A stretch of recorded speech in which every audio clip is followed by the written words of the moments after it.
Alright guys, in this video we're going to answer a very important question, which is what is the most overlooked step to finally manifest? Right, so within all of these steps that we talk about, and by the way, that in and of itself is the issue, right? Thinking that there are steps. I first need to do this, and then this, and then this, and then I can be in my wish fulfilled state. No, the wish fulfilled state, being in that, dwelling in that, shifting in that, doesn't need a step, right? It doesn't need a process, because that state is right now and right here available within you. That desired identity, that version of yourself you want to see, that reality you want to shift into, it's right now available. There is no step needed because it is closer than close. It is within you right now. But we, again, on this channel also, we talk about steps to really make this work, how to shift in the end state, stay there. But now, what is the most overlooked step to finally manifest? Out of all of these steps, right? So you imagine a scene and you repeat it and you experience it as real and therefore you identify with the desired state. That's all correct. So this most overlooked step that I observed, that I noticed in my own life, is very simple. And it is that you need to stop desiring. And now you might wonder, well, what does that mean? I mean, I have my desire and I really want to manifest that. So why should I stop desiring? Well, for some people, there is this kind of, habit that they then fall back into the desiring state and then they desire again. And they're kind of addicted even to this desiring. Oh yeah, it would be so nice and I hope it happens soon. And I'm manifesting that, I'm working towards it. I try to get it in the future. I am on my manifesting journey to get it soon. But I tell you, you need to stop desiring. In this video, I will not only show you some quotes from Neville Goddard, where he talked about this, I will also give you my summary of what I mean by stop desiring and why this is the final step. And if you stop desiring, you transition desiring it, longing, into being. Like Neville said, we have to transition desiring it, hoping for it, waiting for it, into being it. Right? Because what does desiring imply to the mirror of life? If you continue to desire, if you continue to want and hope and wait, it implies to the mirror of life, which can only confirm what you already have alive within yourself, it implies that you're not it yet. You keep desiring. You desire that outcome, so you can't expect the manifestation. The manifestation only happens as a result of you having internally shifted in the wish-fulfilled state. But if you internally do not shift in the wish-fulfilled state and you keep it separate and you hope and you wait and you project it in the future, well, what do you expect your life to reflect back? And only reflect you who you are and what you already gave yourself. Like Neville said, life only gives you what you first give yourself within. So let's talk about this in detail, and let's talk about how you can apply this step so that you stop desiring, that you start being it. So I will put my image here, and this is basically the first quote that I want to go into. And there are several, but stay with me because you need to understand this, that this needs to make sense to you, and then I will give you my summary on the desiring topic. So like Neville said, if you are still desiring, stop it right now. Right, so whatever desire you have present in your life right now, whatever you desire, I don't care what it is and what life area it is, what exact specific desire it is, I don't care, stop desiring it. Right, ask yourself what it would be like were your desire a reality. How would you feel if you are already the one you would like to be? The moment you catch that mood, right, you have to catch that mood, you have to ask yourself these questions, you have to imagine, and you have to start to dwell on that mood, you are thinking from it. And the great secret of prayer is thinking from rather than thinking of. Anchored here, you know where you live, your bank balance, job, creditors, friends, and loved ones, as you're thinking from this state. But you can move to another state and give it the same sense of reality when you find and practice the great secret of prayer. What is the great secret of prayer? Right? What does Neville mean? What does Neville refer to when he's talking about praying? He does not mean what we know from movies and books to sit down and go on our knees and, to beg an external entity for something. No, what he means by praying is recognizing yourself to already be that which you desire to be. Right? I made an entire YouTube video on the topic of praying and how to do it in the manifestation sense. Right? You'll find that on my channel if you search for praying or prayer, how to pray correctly. I really went into detail there, but it simply means that, right? To in the here and now experience already being who you want to be. In the here and now, already assuming that your desire is a reality, right? Let the weak man say, I am strong. There's no reason for the weak man to say, he is strong, senses deny it, but he's still within, in his inner reality, claims it as true, and then that will eventually be expressed, externalized, pushed out, reflected back. But again, if you're still desiring, stop it. And how do you stop desiring? Well, you stop desiring by moving, by maneuvering, right? By, like Neville is saying it here, by moving into the new state, by moving into the state of the wish fulfilled. And how do you do that? Well, how would you feel if it were true? What would you experience? What would imply it? What would be difference? Which scene would imply to you that it is already achieved? And then you start to think from it. Take my message to heart and live by it. Practice the art of prayer daily. And then one day you will find the most effective prayer is, and now this is interesting, thank you, or thank you, Father. You will feel this being within you as your very self. So, more on that right now. If I want something, I know the desire comes from the Father. What is meant by that? I talk about this often on my channel, right? Is that when you have a desire, you didn't came up with the desire. You didn't sit there and wondered, what can I desire? Can I desire the helicopter? Can I desire to have another hair color? Can I desire to live somewhere else? No, it's like, over your life, these desires are just like coming to the surface, so to speak. They're coming to this limited you.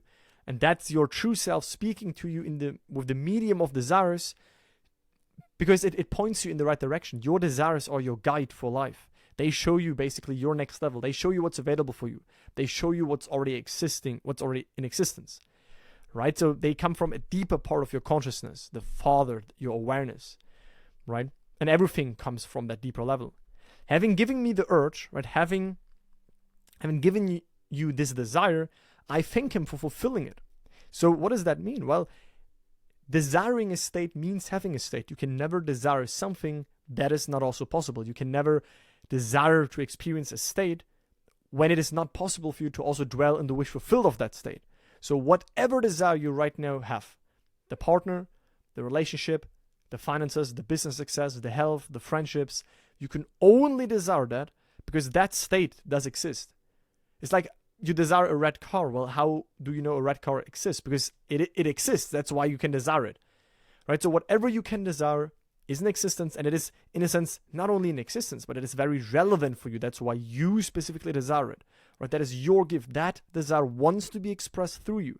But what we do is we deny the desires. We suppress them. We condition them. We talk ourselves out of them, right? We feel not worthy of them because we're so limited in our human thinking sometimes. But you have the desire. That's your true self wanting to express things and experience things through you. And then you can give thanks. So whenever you get a desire, you can give thanks, because having a desire means that it is actually already fulfilled. It is not manifested right now. That is obvious. But it actually, this fulfilled wish does exist in form of an invisible state we can occupy. So as soon as you get a desire, you can already give thanks, because that wish fulfilled is also in existence. I hope you know what I mean by that. And then I walk by faith in confidence that he who gave it to me through the medium of desire, aka that your consciousness who basically let this desire arise inside of you, it bubbled to the surface, will also clothe it in bodily form for me to encounter it in the flesh, right? So this consciousness will also manifest it. This consciousness will do the work. You, as this physical you will act under compulsion. You, as the outer man, you will act under compulsion. You do not manifest, in a sense. You, as the outer man, you do not manifest. No, within you, shift into this state of the wish fulfilled, and then in this divine, orchestrated way, the bridge of unfolding will happen so that you end up externally where the inner man, the inner woman, where you first placed yourself within. And then you will also experience it in the flesh. As within, so without. Right? But again, the key message here, still, I don't want to deflect from that or divert away from that, is basically that you need to stop desiring. Here we're just talking about an important way, right? One way to how to see your desires and how to give thanks for them. That is all important. But again, I will come back to this message of how to stop desiring. So stay with me for a second. Don't get in the habit of judging and criticizing, seeing only unlovely things, right? Which is what so many people basically do in life, is they look at what is, they judge, let me just try to get my image more clear. Okay, it should work. Right, so many people look at what is, they judge, they criticize, and they don't even know that by doing that, they dwell on unlovely moods, on unlovely states, which then eventually they will see again expressed somewhere in their life, somewhere in their circumstances. So we don't want to be in this habit of judging and criticizing, right? You have a life, so live it nobly. It is so much easier to be noble, generous, loving, and kind than to be judgmental. If others want to do so, then let them, right? If others judge, if others blame themselves, let them. But you should be the example, right? You should be the light in the dark. You should show others how it actually can be done, right? Simply thank your Heavenly Father over and over and over again. Because in the end, when the curtain comes down on this wonderful drama of life, the supreme actor will rise from it all, and you will know that you are He, right? You will eventually come to the realization that you and your consciousness are one. There is not a separate entity that gives you something, right? You're just, in a sense, existing on two levels. You're existing on this human limited level, and you're also existing on this infinite, no time, creation is finished level, in which we select, in which we move, and then that is also expressed in our outside world. Now, that was just a quick, let's just say, insight, when it comes to understanding your desires better. But now, again, stop desiring. That is the topic, right? The missing step for you to manifest your desires is you need to let go. You need to detach from your current state. You need to stop desiring. Because again, desiring means you are not having it yet. Desiring means you're in the state of not being who you want to be, of not having what you want to have, and you desire to be over here, but within you are not in that desired state yet. So your life, functioning as a confirming mirror, can't show you those results back. And the problem is that you can't just let go, right? You can't just detach. You can't just be in the wish-fulfilled state, right? You can't just stop desiring, because you have this strong desire. You really want this. You really want this. And then you look in your circumstances, you see it's not there. You see the circumstances are still the old, and then you desire, therefore, even more. And if you try to push your desire away, it'll usually come back. It's just a matter of time. It comes back even stronger, and you will seemingly suffer even more because you think there is lack, because you think your desire is not possible. So the question, right, which we in a way already answered before, but here clearly again, the question is, how can we let go? How can we detach from our current state? How can we do this missing step to finally manifest, which is stop desiring and start being? How can we let go of our current state? Well, the answer is very simple. By stepping into and persistently dwelling in the wish-fulfilled state. Right? By keeping that desired mental image alive, not just once occupying it and then falling back and, the rest of the time basically, dwelling on the old state. No, we have to step into the wish-fulfilled state. Therefore, we will stop desiring, because in the wish-fulfilled state, the desire is dead. Right? We want, actually, and I know this sounds harsh, I know I talk often about this, but we want that the desire dies. Because in the wish-fulfilled state, you no longer desire. Maybe there was previously a state in my life where I desired a new phone, right? Maybe I desired it. I really wanted it. I waited for it. When will it come out? I imagined having this new phone. Then I got it, right? Now I have it. Now I'm not desiring it because it is already present in my life. There's no notion on lack about this object because it is now present in my awareness, basically. Right? And same if you shift into the wish-fulfilled state long enough and you stay there and you dwell there and you make it natural, at some point the desire leaves you because you have experienced the wish fulfilled so often that it became natural for you to identify with it. You moved your inner self internally into the wish fulfilled state to such a degree that, again, you experienced the wish fulfilled so intensely that your desire died. Right? You shift into that end state. You imagined that scene. You visualized whatever method you applied. You just decided. But now what happened is that you stepped into the wish fulfilled. Right? And whenever you are triggered, whenever you don't know what to do, whenever you feel worried, whenever you sense the seemingly, non-availability of your desire, or when you sense the seemingly lack of it, when you sense that it's not here yet, and all of that, then you again experience something that implies you're in the wish fulfilled, right? Then again, you fill up your inner world, you fill up your awareness with the mood, with the state, with the experience of the wish fulfilled, till you're satisfied, till the hunger leaves you. If you eat physical food, right, and you eat and you finish with your plate and you maybe eat a dessert, at some point you feel full, right? And just translate that physical hunger or your physical food, right, in order to manifest the spiritual food is the experience of the wish fulfilled. that is the inner shift into the end state. Then you know it is done. Then you know it is accomplished. Then you know it already is so. You know you are it. And then you will no longer need proof of the world. You know it is so. And then the world will confirm it. Then the world will express it. Then the world will mirror it back to you. Because you don't get what you want, you get who you are. We have to stop longing. We have to stop desiring. We have to start being. Right? So here's an example. Let's just say you desire to be financially abundant. Right? So you want to double your income. You want to really feel in a way that you can purchase something and don't worry. You can go on a trip and don't worry. You just have more than enough finances available in your life.